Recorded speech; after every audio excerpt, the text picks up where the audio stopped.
At my promotion dinner, my sister claimed my husband fathered her baby, but a hidden prenup surfaced and shattered their dream into smoke. My name is Marina. I'm 29 years old, and this is the story of how I discovered that some people are capable of anything to get what they want. It was a Thursday in March when I received news of my promotion. After 4 years working as a project manager at a tech company in Austin, Texas, I would finally be commercial director. I couldn't stop smiling at the office. I called David, my husband, and Beatrice, my younger sister, to share the joy. Let's celebrate at Terzo tonight, I suggested. Terzo was that chic Italian restaurant where a meal cost more than minimum wage, but I could afford it. I worked hard for this. I arrived at the restaurant first, wearing that navy blue dress that David always said looked perfect on me. I chose a table in a more secluded corner. I wanted privacy to celebrate. The dining room was full of executives and elegant couples, the kind of environment where I felt comfortable after years building my career. When I saw them arriving together, I found it strange. Beatrice was radiant with a smile I hadn't seen in a long time, and David seemed nervous. He always got a bit uncomfortable in expensive places, but there was something different that night, tension in the air that I couldn't identify. Congratulations on the promotion, Mari. Beatrice hugged me with suspicious effusiveness. She was never very demonstrative with affection, especially with me. We ordered a $200 bottle of Chianti, and I started telling them about the new projects I would lead, the 40% salary increase, the possibilities for international growth. Beatrice listened with too much attention. David kept fidgeting with his napkin. Actually, Beatrice interrupted in the middle of my excitement. We also have news to share. She took David's hand across the table, and my stomach nodded inexplicably. I'm pregnant! The world stopped. Literally stopped. The restaurant voices became a distant buzz. The lights seemed to flicker, and I stared at my sister's hand intertwined with my husband's as if it were a mirage. Pregnant. Beatrice was pregnant with David's child. I know it's a complicated situation. David spoke for the first time since they arrived, his voice coming out. But it happened, and we fell in love. They watched me with a mixture of expectation and poorly disguised satisfaction. It was as if they were waiting for me to explode, scream, make a scene that would give the other table something interesting to talk about later. But I couldn't do anything but stare. My sister, Beatrice, whom I helped pay for college when our parents couldn't, was there holding my husband's hand, pregnant with his child, telling me this on the day of my promotion. How long? I managed to ask, my voice coming out strangely calm. 3 months, Beatrice replied, running her hand over her still imperceptible belly. It started right after your birthday. My birthday had been in December. It was May. 3 months of betrayal, 3 months of lies, 3 months of them laughing at me while I worked 12 hours a day to get this promotion I so wanted to share with the people I loved. Marina, say something? David asked. And for the first time in years, I really looked at him, really paid attention to the man I had been married to for 4 years. He looked relieved, as if a weight had been lifted from his shoulders, as if this was liberating for him. What do you want me to say? I asked, still in that strange voice that didn't sound like mine. Congratulations, Beatrice laughed, a nervous laugh, but genuine. Look, Mari, I know it's not easy, but these things happen. Love is love, right? And the baby. She ran her hand over her belly again. The baby needs both parents together. I picked up my purse slowly, left 2 $50 bills on the table, more than enough to cover my part of the bill, and stood up. I'm going home. You do whatever you want. As I walked toward the exit, I heard David calling my name, but I didn't turn around. In the wall mirror of the restaurant, I could see their reflection still sitting at the table. Beatrice was smiling. Throughout childhood, Beatrice lived in my shadow, and this irritated her deeply.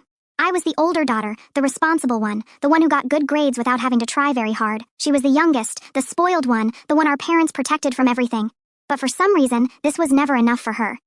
We grew up in a middle-class family in San Antonio. Our father worked as an accountant at an oil company. Our mother was an elementary school teacher. We weren't rich, but we didn't lack anything either. Even so, Beatrice always had the impression that she deserved more. When I got a full scholarship to study business administration at the University of Texas, Beatrice made sure to say it was rich girl's luck. When I graduated with honors and got an internship at a multinational in Austin, she commented that I always knew how to sell myself. When I bought my first apartment at 25, she asked if I wasn't being too ambitious. The worst part is that she really believed she deserved the same things I had, but without the effort. As if success was a matter of luck or favoritism, not hard work and sacrifice. Beatrice studied graphic design at a public university, graduated without much distinction, and since then jumped from job to job, always complaining that bosses didn't recognize her potential. Our parents always tried to balance things out. When I bought my new Honda Civic, they bought a used one for her too. When I started earning well, they increased the help they gave her to pay rent for a small apartment in downtown San Antonio. It was as if they were trying to compensate for my success by keeping Beatrice at the same level artificially. She always asked about my salary, my investments, the apartment's value. Just sisterly curiosity, she'd say. But there was an intensity in the way she asked that bothered me. Now I understood it wasn't curiosity. It was pure envy mixed with greed that I refused to see. When I met David at a work party 5 years ago, Beatrice made sure to say he wasn't my type. He was handsome, nice, worked as a salesman at a BMW dealership. He earned reasonably well by Texas standards, about $5,000 a month with commissions, but nothing compared to my $8,000 salary that soon became $12,000. Still, I fell in love. He was fun, affectionate, made me laugh after stressful days at the office. David had a simplicity that attracted me, an uncomplicated way of seeing life that contrasted with my nature of always planning 3 steps ahead. Beatrice was always polite with David, but I noticed a certain tension, especially when we all went out together and the bill arrived. David sometimes felt embarrassed when I paid for restaurants that cost $100 per person or when we bought concert tickets that cost $200 each. Beatrice observed all this with that calculating look I knew well, but preferred to ignore. "You support him, don't you?" she asked once when David went to the bathroom during a family lunch at Olive Garden. "I don't support him," I replied, irritated. "We split things proportionally to our income." It was true. David paid the bills he could, groceries, gas, some household bills, and I covered the rest. It worked for us. But for Beatrice, that was more proof that I had too much luck. A brilliant career, a beautiful 2-bedroom apartment in Austin, a dedicated husband, investments that grew month by month. As if I hadn't fought for every achievement, as if everything had fallen from the sky. I got home and the apartment was exactly as I had left it that morning. Made bed, dishes washed, everything in place. It was strange how life could completely fall apart and things could remain exactly the same. David's toothbrush was still there in the bathroom, his clothes in the closet, that ridiculous Dallas Cowboys mug he'd gotten in a dealership promotion. I sat on the beige leather sofa in the living room, still in my dress and high heels, and stared into the void. My head was strangely quiet, as if my brain had shut down the emotion processing system. I knew I should be crying, screaming, breaking things, but all I felt was a kind of numbness, like when you hit your elbow and can't feel your arm for a few minutes. David didn't come home that night, obviously. At 2 o'clock in the morning, I received a message. "I'm at B's house. We'll talk tomorrow." B, he called my sister B, as if they'd been intimate for years, as if I didn't exist, as if our 4 years of marriage were just an inconvenient obstacle that had finally been removed. I spent the night awake, walking through the 120 square meters of the apartment, trying to understand how I had gotten there. How hadn't I noticed the signs? Were there signs?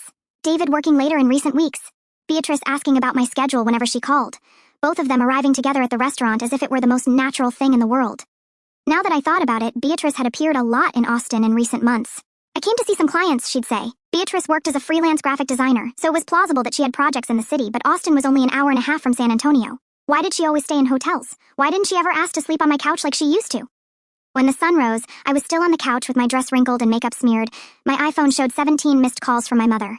Beatrice had told her everything, probably in a romanticized version where they were 2 lovers who couldn't resist the cruel fate that made them meet through me. I called the office and said I wouldn't be going to work. Simone, my assistant, noticed something was wrong from the tone of my voice, but didn't insist. "Call me if you need anything, Marina. You never miss work. It must be something important." She was one of the few people I could trust completely. I went to take a shower, trying to wash away the sticky feeling from that night. Under the hot water, I finally cried. Not dramatic movie tears, but that tired crying of someone who had just lost 2 important people at once. My sister and my husband. The 2 I loved most in the world had betrayed me in the cruelest way possible.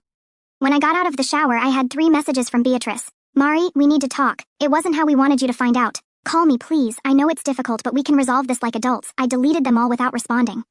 For the first time in years, I spent the entire day doing absolutely nothing productive. I watched Netflix, ordered Chinese food that cost $40 and arrived cold, ignored the phone that rang every 2 hours. It was as if I needed a whole day to process the fact that my life had completely changed overnight. That evening, David showed up to get some clothes. He still had the keys, still felt entitled to enter the apartment I had bought alone as if nothing had happened. He tried to talk, explain, justify himself while packing a suitcase with his things. "It wasn't planned, Mari. It just happened. As if betrayal were a meteorological accident, something beyond human control. B was going through a difficult time, needed someone to talk to." "How long have you been together?" I asked, watching him fold the polo shirts I had bought for him at Nordstrom. "Officially since January. 4 months. 4 months of lies, fake kisses, empty I love yous before sleep, while I worked 60 hours a week to get the promotion, dreaming of our future together. He was building a new life with my sister. "I'm going to find a lawyer," I warned, sitting on the king-size bed I had bought the year before. David stopped packing his suitcase and looked at me for the first time since he arrived. "Mari, it doesn't have to be like this. We can resolve everything among ourselves civilly. Divide things fairly without complications." Civilly. Divide things fairly. As if betrayal were an issue that could be resolved with politeness and goodwill. As if he had any right to what I had built. After he left, taking 2 suitcases and promising to come back on the weekend to get the rest, I called Helena, my best friend since college and a family law attorney in Houston. I told her everything, trying to keep my voice steady. Helena listened to me in silence, and when I finished, sighed deeply. "Marina, I'm so sorry. I know how much you loved him and trusted your sister." She paused. About the divorce. I need you to bring all the marriage documents, bank statements, deeds, proof of income, investments, everything. I'll put together the best case possible for you. Helena, I don't care about the money. I just want this to end quickly. Don't say that, Marina. You fought hard to build what you have. You're not going to hand it over to someone who betrayed you. Do you have any idea how much your assets are worth today? I didn't have an exact idea, but I knew it was substantial. The apartment was worth at least $400,000. I had about $100,000 in investments, a stake in a startup worth at least $50,000, plus the new salary of $16,000 monthly. I scheduled the meeting for the following week and hung up. That's when I remembered I needed to organize all the important documents. It wasn't something I did regularly. Who thinks about divorce when they're happy in marriage? I went to the office I had set up in the second bedroom of the apartment, where I kept everything organized, in colored folders like a person obsessed with control. Bank statements from the last 2 years. Tax returns, investment statements from Fidelity and Charles Schwab. It was impressive to see on paper everything I had achieved at 29. I was proud of what I had built, but now everything seemed so fragile, as if it could disappear because of a betrayal and a poorly conducted divorce process. I took the green folder where I kept the marriage documents, birth certificate, marriage certificate from Travis County, contract for... I stopped with the marriage certificate in my hand, frowning. There was something written there about property regime that suddenly caught my attention. Separate property regime, complete separation of assets. Why complete separation? Most couples in Texas chose community property, partial community of assets. That's when I remembered vaguely, like a memory that was stored in a dusty drawer of my brain. Prenuptial agreement. I had insisted on making a prenuptial agreement 4 years ago. I ran to the small safe I had installed in the bedroom closet. It had been so long since I'd opened it that I almost forgot the combination. My birthday inverted, inside, between the apartment deed and my passport. There it was, a sealed envelope with the seals of the Travis County Clerk's Office. Prenuptial agreement, Marina Santos Silva and David Oliveira Ferrer. My hands trembled as I opened the envelope. I vaguely remembered insisting on this at the time, but the details were hazy. It had been 4 years ago. I was so in love and happy that the legal aspects of marriage seemed just a necessary formality to officialize our love. But now, alone in the bedroom at 2 o'clock in the morning, holding those pages printed on letterhead from the law firm, I felt something I hadn't experienced in days. A hint of hope. Maybe, just maybe, I wouldn't lose everything I had built. Maybe there was something in those papers that could protect me from my sister's greed and my husband's irresponsibility. I took a deep breath, turned on the bedside lamp, and began reading every word with the attention of someone deciphering their own future. The memory came back like a movie being rewound. It was a sunny Saturday in April, 2 weeks before our wedding. I was 25 and had just signed the purchase contract for my first apartment, a modern 2-bedroom loft in downtown Austin that cost $350,000. David was nervous about the ceremony preparations, complaining about costs that were getting out of control. "Mari, are you sure you need all this?" he said, looking at the vendor list spread on my kitchen table. $15,000 catering, $8,000 photographer, $12,000 decoration. It's a lot of money, a lot. It was a lot of money indeed, especially for him, who earned about $4,000 a month at the BMW dealership. For me, who had just received a substantial promotion and was earning $12,000 monthly, it was an investment in our special day. But I understood his concern. He had grown up in a family where every dollar was counted. "David, relax. I'll pay most of it. You contribute what you can. What's important is us being together, celebrating our love."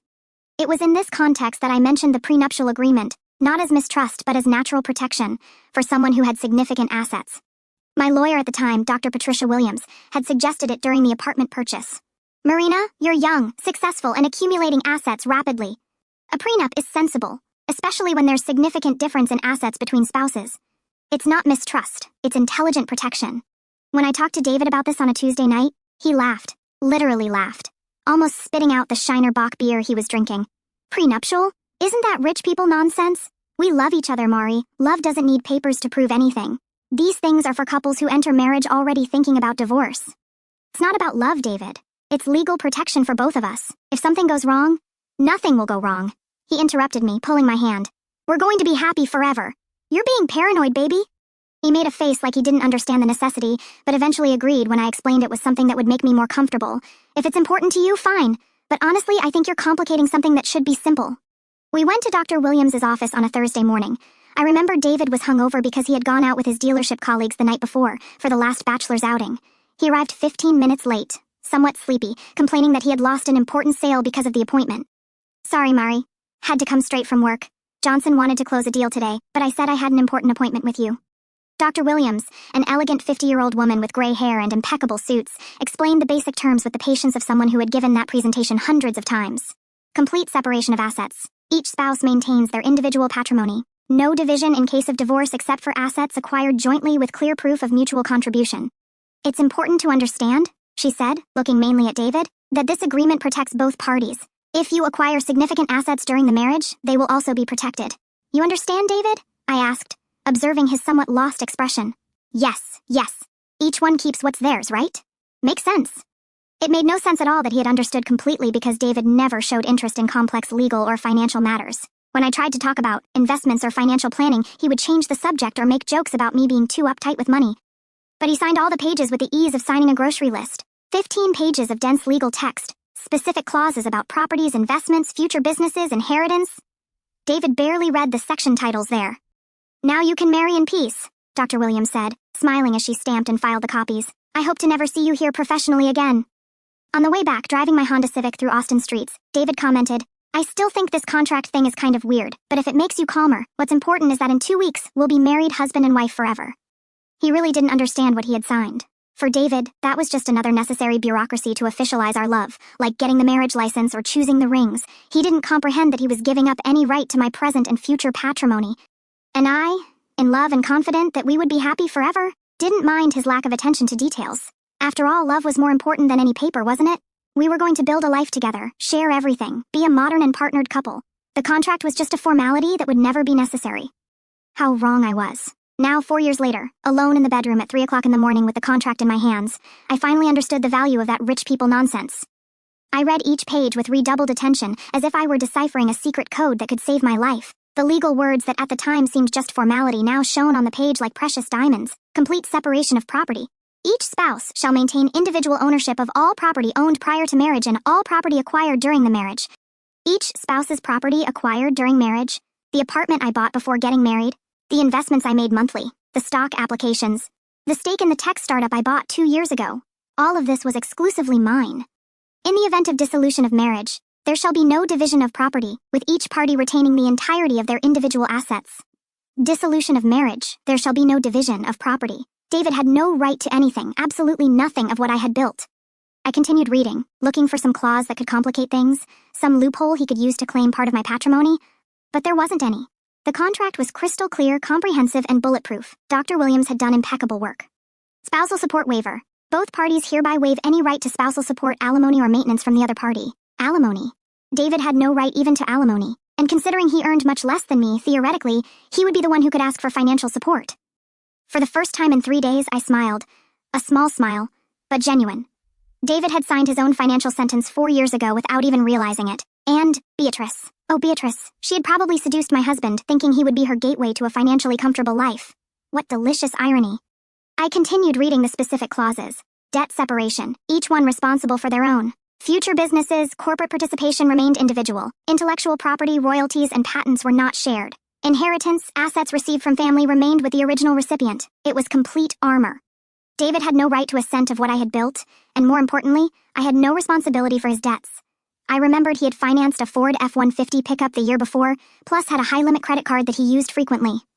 I took my laptop and started making a mental list of my current patrimony. Apartment valued at least $400,000. Investments in stocks and funds, totaling about $100,000. Stake in the startup I founded with 2 college colleagues worth at least $50,000 in the last contribution. Checking and savings account with $40,000. Paid off car valued at $20,000. More than $600,000 in net worth at $29,000. And David had no right to any of it. Even better, my new salary as commercial director would be $16,000 monthly, plus performance-based bonuses that could reach $20,000 per month in the best quarters. While David would continue earning his $4,000 or $5,000 monthly selling cars. For the first time in days, I smiled. A small smile, but genuine. David had signed his own financial sentence 4 years ago without even realizing it. And Beatrice. Oh, Beatrice. She had probably seduced my husband, thinking he would be her gateway to a financially comfortable life. What delicious irony. I remembered the conversation we had last Christmas when she complained about the injustice of me having everything. "Mari, do you realize how frustrating it is? Beautiful apartment, new car, trips, while I kill myself working and barely pay rent." Now I understood it wasn't frustration. It was planning. Beatrice had seen in David an opportunity to finally get what she deserved without working for it. She didn't love him. She loved what she thought he could give her access to. I stored the contract back in the safe, but first took photos of all pages with my iPhone. I sent the images to Helena by email with the subject "from God." She responded in 15 minutes even though it was almost 4 in the morning. "Marina, this changes everything. Call me tomorrow." For the first time since that horrible dinner at Terzo, I managed to sleep a few hours. And for the first time in years, I dreamed about my future. A future where I was completely free to be whoever I wanted to be without anyone trying to steal what I had built. I woke up the next morning with a mental clarity I hadn't felt in days. While having coffee in my modern kitchen, looking out the 10th floor window at the Austin skyline, I began connecting dots that before seemed like innocent coincidences. Beatrice had always shown suspicious interest in my financial life. It wasn't just fraternal curiosity. There was a calculating intensity in her questions that now made complete sense. "How much do you pay in rent for this apartment?" she had asked during a visit last year. When I explained it was financed, not rented, her eyes lit up. "Wow, it must be worth a fortune." She asked about my salary with uncommon frequency. "Mari, how much are you earning now?" "Just to situate myself in the market," she'd say, as if she were comparing with her own opportunities as a freelancer. When I mentioned I was investing in stocks, she wanted to know specific amounts. "I'm thinking about starting to invest too. I need a reference." I remembered a specific conversation during last year's Christmas. We were at our parents' house in San Antonio, and Beatrice had had a few too many glasses of wine. "Mari, do you realize how frustrating it is to see you having everything? Beautiful apartment, new car, trips, expensive clothes, while I kill myself working and can barely pay rent. Beatrice, you can have all this too. It's a matter of working hard and making smart choices," I replied, trying to be encouraging. "Oh, sure. Everyone has the same opportunities, right? You were always the perfect daughter, the smart one, the one who gets everything easy. I have to kill myself to get crumbs." At the time, I thought it was just the wine talking. Now I realized it was envy and resentment accumulated over years. Beatrice genuinely believed she deserved what I had, but without the corresponding effort. And David, poor David, he was never an ambitious person financially. He was satisfied with his dealership salary, with his simple life of weekend beer and football on television, but I noticed how he sometimes looked at the things I bought with a mixture of admiration and discomfort. $400 for a purse, Mari? That's almost my rent, he commented when I bought a coach at Nordstrom. It wasn't criticism, it was more like he was trying to process a financial world completely different from his. Beatrice had probably planted seeds in his head. "Imagine when you two get divorced, David. Half of all this will be yours." She didn't know about the prenuptial agreement because I never told anyone in the family. It was a private matter between me and my husband. Now I understood the conversation I overheard by chance a few months ago. David was on the phone on the balcony, and I thought it was work. But now I remembered hearing, "I don't know if it's the right time. She suspects something. I need to be sure." At the time, I thought he was talking about some complicated sale. Now I realized he was probably talking to Beatrice about how and when to reveal their relationship. The most painful part was realizing they had planned that moment at the restaurant. The choice of terzo on the day of my promotion. The way they arrived together. The poorly disguised satisfaction on their faces. It wasn't an impulse or a desperate confession. It was theater. They wanted to humiliate me publicly, catch me off guard, see me fall apart, and they probably expected me to react with desperation, begging David to come back, offering anything to save my marriage. Too bad they didn't know about the prenuptial agreement. I spent the weekend organizing my strategy. I called Helena early Monday morning before even going to work. "Marina girl, this contract is a work of legal art. David has no right to absolutely anything. We can process the divorce in 60 days if he doesn't contest. And if he contests, based on what? He signed the prenup. Everything is registered. There are no vices of consent, unless he proves coercion or fraud, which is impossible.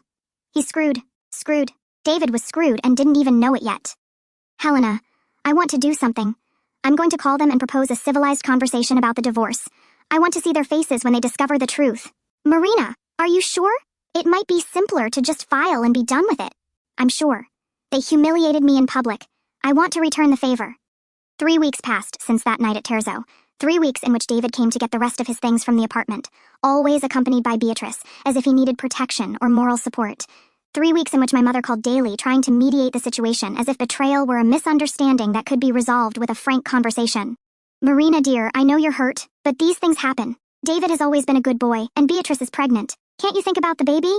Think about the baby that my sister was using as an excuse to steal my husband, and consequently my patrimony. Mom, I won't discuss this. David and I are getting divorced, period. But Marina, you built a life together. The apartment, the plans."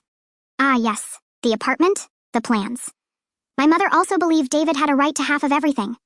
Beatrice had probably filled the whole family's heads with stories about how I was selfish and petty for not graciously accepting the betrayal. In the 4th week, I called Beatrice. She answered on the 2nd ring as if she were waiting for my call. "Mari, so good that you called. We really need to talk."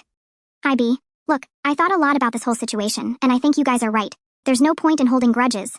We're adults. These things happen." Silence on the other end of the line. She wasn't expecting this reaction. "Really? You're okay with this?" "I'm trying to accept it. I mean, you fell in love, right? It wasn't anyone's fault. And now there's the baby to think about." "Wow, Mari. You can't imagine how relieved I am hearing this. David was so worried, thinking you were going to make drama, complicate the divorce." Complicate the divorce. How interesting. As if I were the complicated person in the story. Not at all. Can we meet to talk civilly about how to resolve everything without fights? Just to settle things like adults? Maybe dinner again, but this time for closure, not for surprises. Beatrice laughed nervously. Of course, that would be great. David will be so happy. He was afraid you would, well, make a scene. No, imagine. Scene for what? Let's meet at Terzo again since that's where it all started. Saturday night. Perfect. Mari, you can't imagine how important this is for us, especially now with the baby coming. I hung up the phone smiling. Saturday night would be interesting. Very interesting. I spent the following days preparing like an actress rehearsing for the performance of her life. I chose the outfit, an elegant black dress that conveyed seriousness and control. I practiced in the mirror, the calm and resigned expression I wanted to maintain throughout the entire conversation. Helena thought the idea was risky.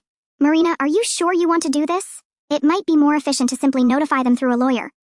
Helena, they humiliated me in public. They planned everything to see me fall apart in front of a restaurant full of people. They deserve the same treatment. And if they suspect something, they won't suspect. They're too busy planning how to spend my inheritance. I arrived at Terzo on Saturday punctually at 8 at night. I asked for the same table as last time. The maitre d' recognized me and made a comment about hoping tonight would be a happier night. If he only knew. David and Beatrice arrived together again, but this time, the atmosphere was completely different. They were relaxed, smiling, holding hands like a couple in love who could finally show themselves in public. Beatrice wore a dress that highlighted her still small but noticeable belly. Mari. Beatrice hugged me with genuine effusiveness. You look beautiful. Is that dress new? Thank you. You both look well, too. How's the pregnancy? Great. We're already thinking about names. David wants Michael if it's a boy. I prefer Gabriel. David pulled out the chair for Beatrice to sit, a chivalrous gesture he rarely made for me. Marina, thank you for agreeing to talk like this peacefully. I was afraid that I would make drama. Imagine, David. We're all adults here. We ordered the same bottle of Chianti as last time. The irony wasn't lost on any of us, but this time the atmosphere was one of disguised celebration. They thought they had won the grand prize. So, David said after the first sip about the divorce, we wanted to propose doing everything amicably. Divide things fairly without complications. Divide things fairly, I repeated, savoring the words.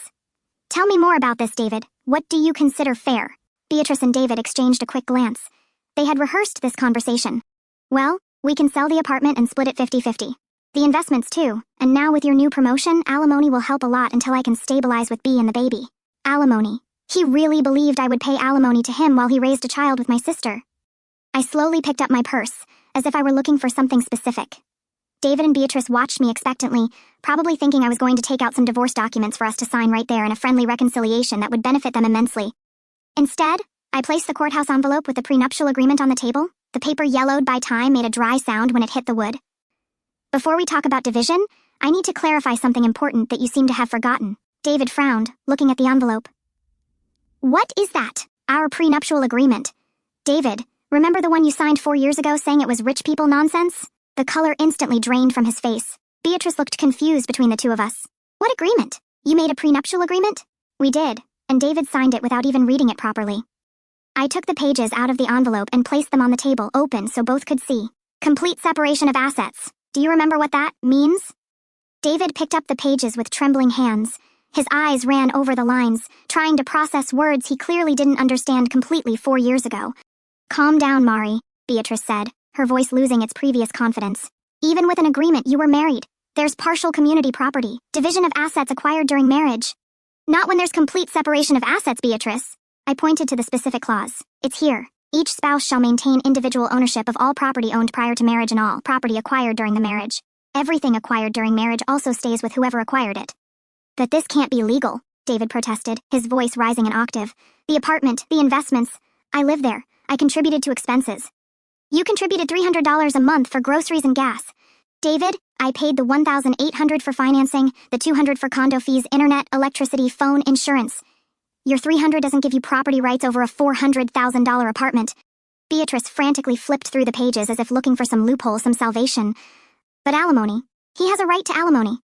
I smiled for the first time that night. Page 5, Section 3, Spousal Support Waiver. Both parties hereby waive any right to spousal support, alimony, or maintenance. David waived his right to alimony when he signed this.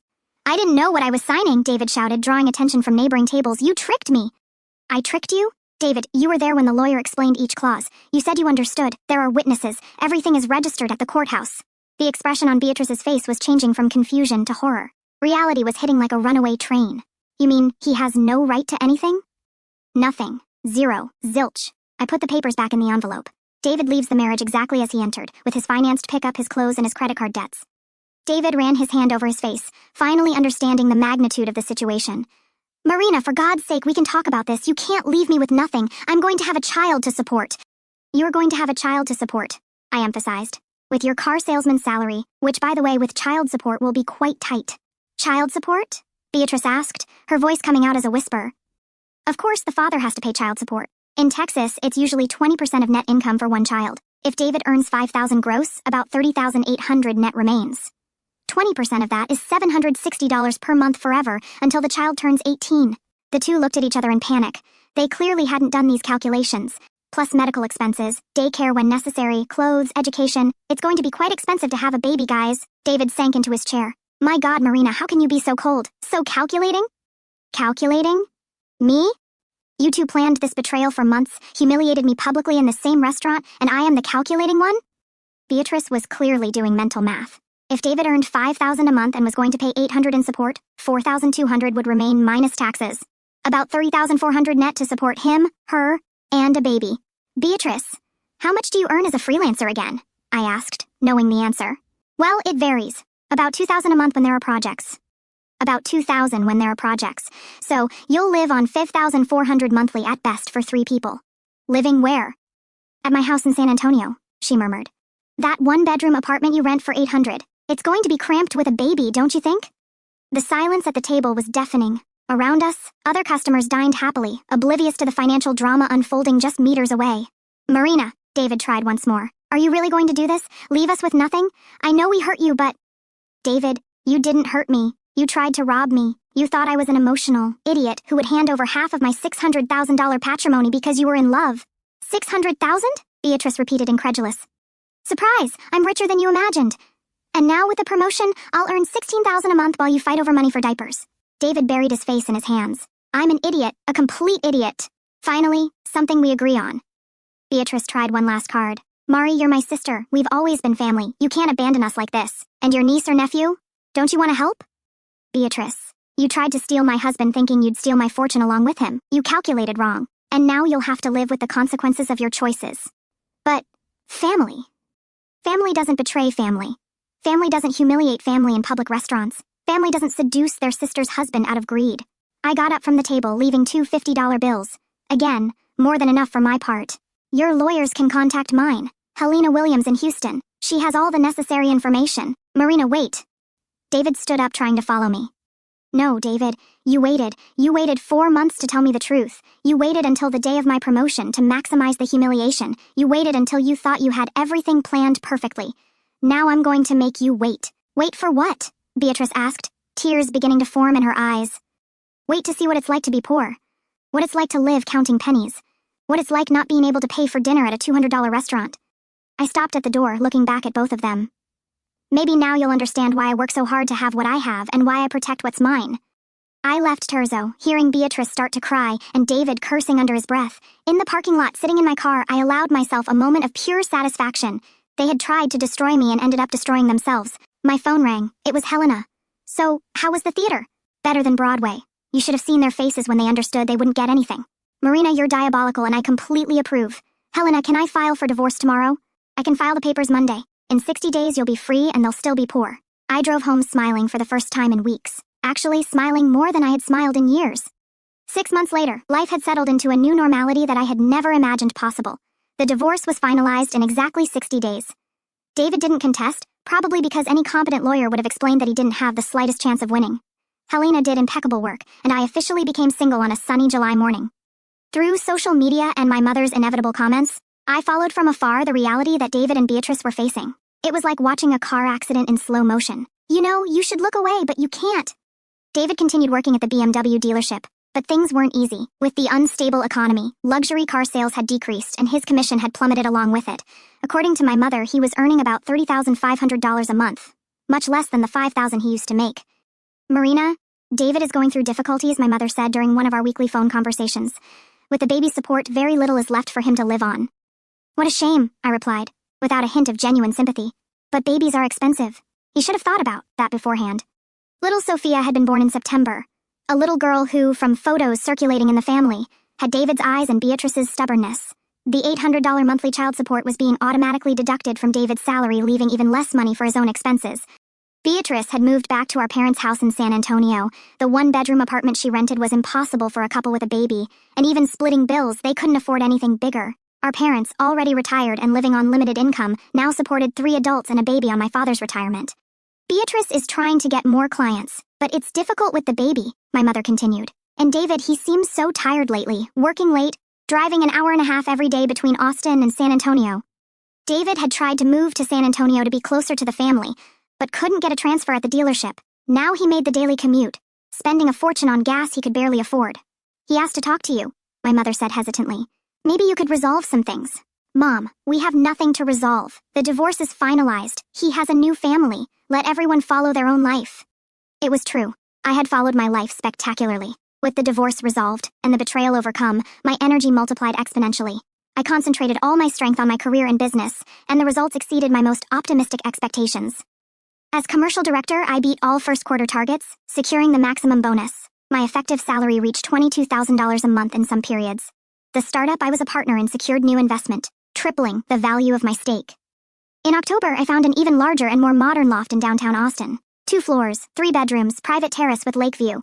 I sold my old apartment for $500,000, $80,000 profit in 5 years, and bought the loft in cash for $700,000. I renovated everything from scratch. German kitchen, complete automation, private gym, office with panoramic view. I spent $200,000 on the renovation, but the result was an architectural work of art that became the cover of Austin Home and Design magazine.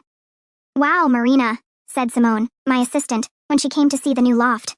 This looks like a movie house. You've achieved the American dream. It was true. At 30, I had a net worth of over $1 million, a solid career at an international company, and complete freedom to do whatever I wanted.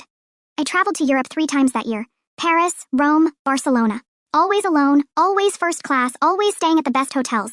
I bought clothes at boutiques I previously considered too expensive, dined at Michelin-starred restaurants, shopped without looking at prices. The loneliness, curiously, I didn't feel it. After years of being betrayed by those I trusted most, the peace of being alone was almost addictive. I didn't need to explain my expenses to anyone, didn't need to consider others' opinions in my decisions, didn't need to share my space or my time. I started therapy, not for sadness, but for growth.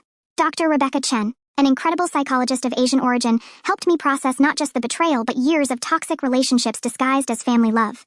Marina, you grew up believing you had to take care of everyone around you, she said in one session. Your sister, your parents, your ex-husband. When was the last time someone took care of you?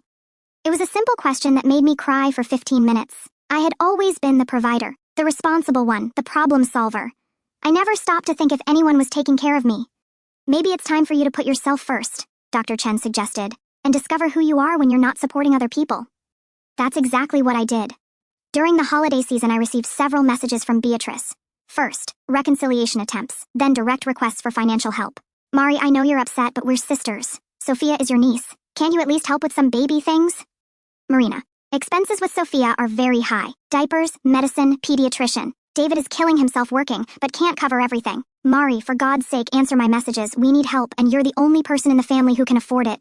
I read them all without responding. I blocked the number after the 10th message. My mother tried to mediate. Marina, whatever the hurt, the child is innocent. Don't you want to meet your niece? Mom, when Beatrice decided to seduce my husband, she made a choice. Now she's living with the consequences of that choice. It's not my responsibility to solve the financial problems they created. But you have so much money. I have so much money because I worked hard to have it and because I protected what I built. If Beatrice wanted financial stability for her child, she should have thought about that before getting pregnant by a man who earns $4,000 a month. It was harsh with my mother, but necessary.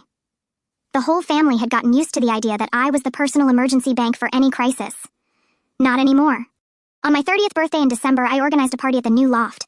I invited work colleagues, college friends, some people I met traveling, 50 elegant people, French champagne, professional catering, live musician. Looking out my terrace window at the Austin lights with a glass of Dom Perignon in my hand and surrounded by people who genuinely enjoyed my company, I felt deep gratitude. Gratitude that David had betrayed me. Without the betrayal, I would never have discovered my own strength, never would have learned to set boundaries, never would have realized I could be completely happy alone. Gratitude for the prenuptial agreement that my younger self had the wisdom to make. Those papers saved me from years of legal battle and allowed me to start over immediately. Gratitude even for Beatrice. Without her envy and greed, I never would have learned that not all family deserves unconditional loyalty. Some people are toxic regardless of blood ties. The week after my birthday, I received one last contact attempt, not from Beatrice or David, but from my father.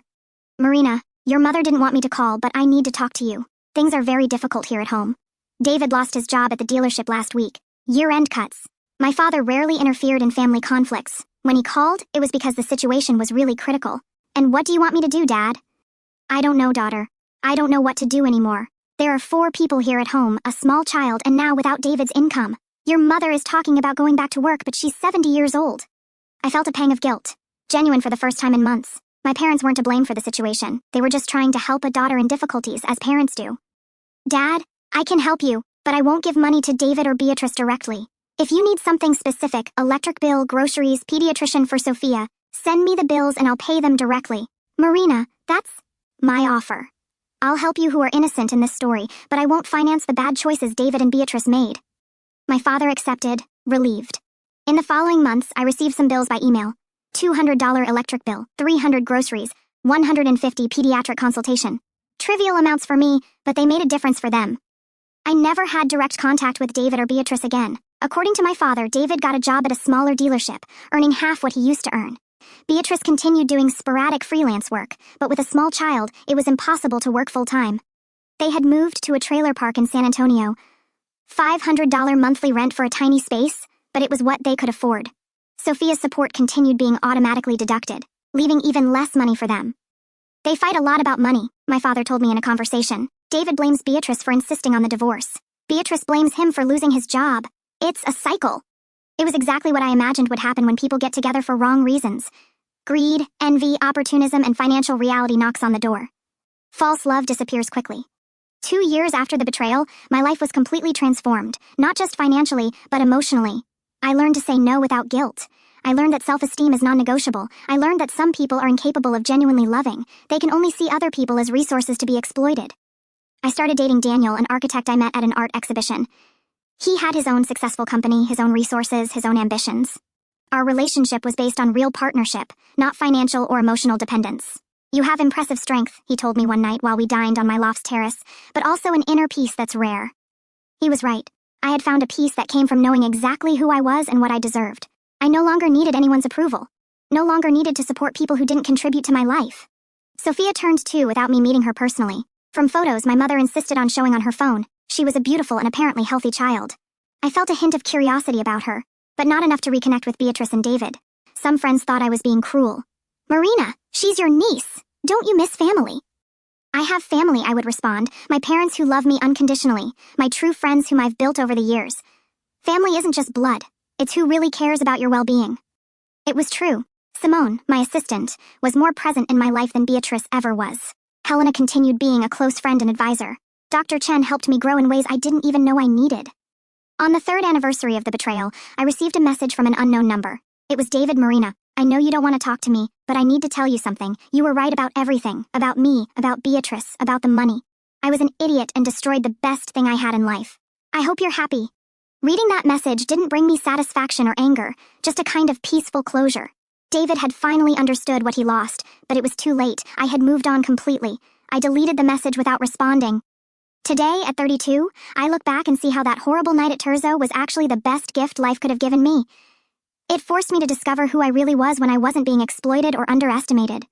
I'm now executive director of the company with a salary of $300,000 annually. My net worth has exceeded $2 million. I travel the world regularly, both for work and pleasure. I have a healthy relationship with someone who values me and contributes equally to our partnership. More importantly, I learned that people who really love you don't try to steal your peace, your money, or your dignity. They celebrate your successes, respect your boundaries, and build together with you.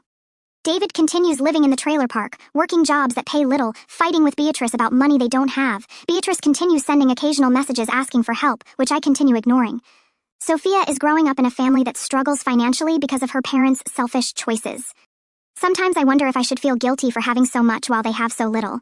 But then I remember they tried to rob me. They planned my humiliation. They calculated my emotional and financial destruction. The fact that they calculated wrong isn't my fault. I built everything I have with honest work, intelligent decisions, and adequate protection of my assets. They tried to take a shortcut through betrayal, and discovered that shortcuts often lead to dead ends.